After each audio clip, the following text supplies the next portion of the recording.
o kapag tayo'y nakararanas na tayo ay mamatayan ng isang mahal sa buhay, ang agad na ating naiisip ay ito ay pagwawakas.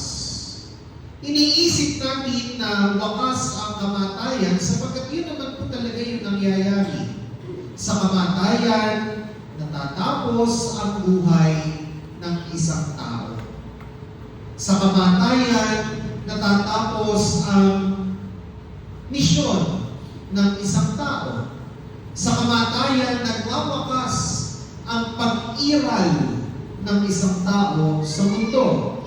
Kaya nga, kapag ang lagi natin iniisip ay ang kamatayan ay wakas, ito yung dahilan kung bakit tayo nalulungkot kapag tayo ay namamatayan, o kaya ito rin yung dahilan kung bakit ayaw nating maranasan ang kamatayan.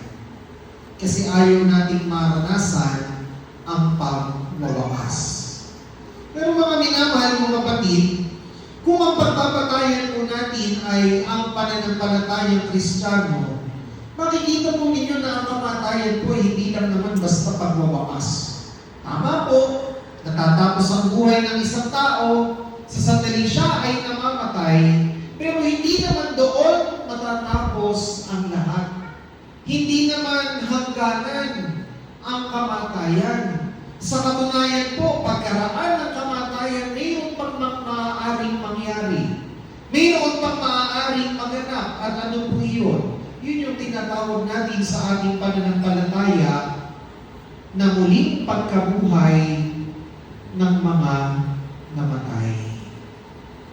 Yun po yung sinasabi natin sa pananampalataya na ang mga namamatay na Kristiyano, sila ay muling binubuhay ng Diyos.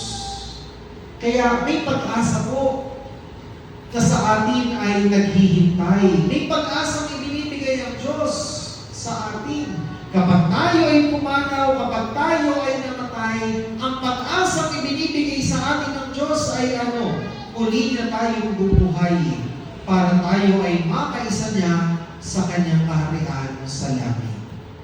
Kaya ipanalangin po natin ngayon na nawa ang ating kapatid na si Avelina ay maging karapat-dapat po sa pag-asang ito na ibinabahagi ng Diyos. Ipanalangin po natin, ilingin natin sa Panginoon na si Avelina nawa ay gawin niya karapat-dapat na magkamit ng biyayang ito ng buhay na walang hanggan. Nawa, tayo rin po, umasa tayo.